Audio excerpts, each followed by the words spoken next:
BJPക്ക് ഏറ്റവും സപ്പോർട്ട് മുസ്ലിം സഹോദരങ്ങളാണ്.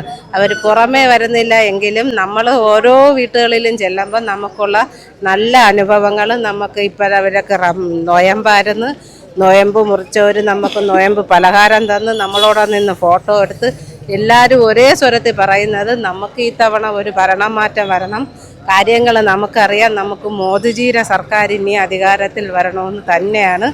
നമുക്ക് ഒരു ബൂത്ത് തല പ്രവർത്തകരെന്നുള്ള നിലയ്ക്ക് നമുക്ക് ഏറ്റവും വലിയൊരു സന്തോഷമാണ്. കാരണം ഇവിടെ ഇടതനും വലതനും വർഗീയതയും തീവ്രവാദവുമാണ് പറയുന്നത് മൊത്തം. BJP അതാണ്, RSS ഇങ്ങനെയാണ്. പക്ഷേ അത് വെറും പൊയ്മുഖം മാത്രമാണ്. അവരൊക്കെ ഇങ്ങനെ പറഞ്ഞു നടക്കാനേ ഒക്കൂ. പൊതുജനങ്ങൾ ഇത് എല്ലാം മനസ്സിലാക്കുന്നുണ്ട്. എല്ലാ പേരും എല്ലാം മനസ്സിലാക്കി ഈ തവണ കേരളത്തിൽ നിന്ന് നിരവധി താമര വിരിഞ്ഞ് മോദിജിയുടെ കൈകൾക്ക് ശക്തി പകരാനായിട്ട് കേരളത്തിൽ നിന്നും കേരളത്തിലെ ജനങ്ങൾ, മോദിജിയെ സ്നേഹിക്കുന്ന ജനങ്ങൾ നിരവധി താമരകൾ വിരിയിച്ച് കേന്ദ്രത്തിലോട്ട് വിടുമെന്ന് നല്ല ഉറപ്പ് നമുക്കുണ്ട്. തിരുവനന്തപുരം രാജീവ് ചന്ദ്രശേഖരൻ വരണമെന്നാണ് നമ്മളെ പ്രതീക്ഷ. അതിനുള്ള ഒരു പ്രതീക്ഷയില്ല, ഉറപ്പാണ്.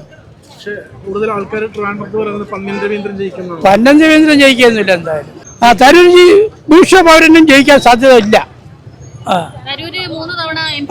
അതുകൊണ്ടാണ് ജയിക്കാൻ പറ്റാത്ത വന്നത്. ഒന്നും ചെയ്തില്ല. നമ്മളിപ്പോ ഇലക്ഷൻ വന്നപ്പോഴാണ് കണ്ടത് പുള്ളിക്കാരനത്. ഈ 15 വർഷത്തിനകം വെച്ച് ഒരു ഇലക്ഷൻ വരുമ്പം കാണും പുള്ളിക്കാരൻ കായം കടിച്ചിട്ട് പോകും. ഇത്ര തന്നെ. പിന്നെ 100% നമ്മൾ പ്രതീക്ഷ ഉള്ളതാണ്. തിരുവനന്തപുരം ആറ്റിക്കലും 2 സ്ഥലത്തും 100% പ്രതീക്ഷയാണ്. ജയിക്കും, ജയിക്കും, ഉറപ്പ് തന്നെ ജയിക്കും.